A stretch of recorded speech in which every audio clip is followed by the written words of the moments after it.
I'm also joined by the editor of Travel Extra, Eoghan Corry. Eoghan, thank you for joining us. Ian was talking there about consumer spending being down in the UK. Is there a flip side to the drop in sterling's value for Irish consumers, particularly Irish travel consumers? Absolutely. This will make travel to England, Scotland, Wales much more attractive. It also makes travel to the north much more attractive.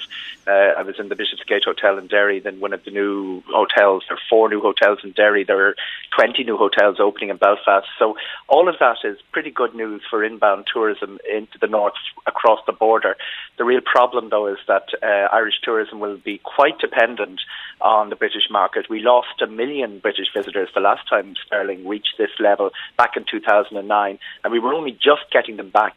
And the CSO figures up to June show Britain down by about 6.4%. We'd expect that trend to continue over the peak summer period.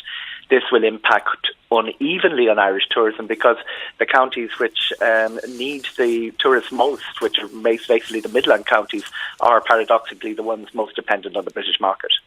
That's interesting. So there's a regional effect when sterling goes down. It'll impact most on the Midlands. And Eoghan, is it that the British travellers stop coming altogether, or is it that they come and they spend a lot less?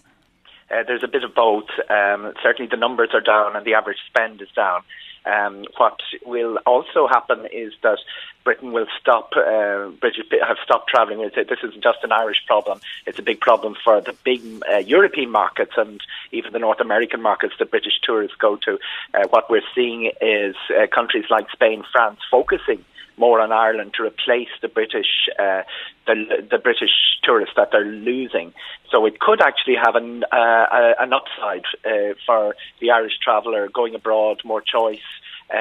Airline routes that would have operated out of Britain, the EasyJet and Ryanair are talking about moving the aircraft elsewhere. Okay. So there could be an upside for our outbound tourism in that people will look to us to replace the missing British tourists. But overall, I think from where Irish tourism is looking, the rise in sterling is pretty bad news, and it's still years later very heavily dependent on the British market. This is our biggest market, and as I say, while the Wild Atlantic Way and places like that have a very good diverse level of tourism coming in, places like Leitrim, Longford, Roscommon, they tend to rely on coach tours, British tourists who don't have a very high spend to start with, and they're the ones that are falling through the gaps now.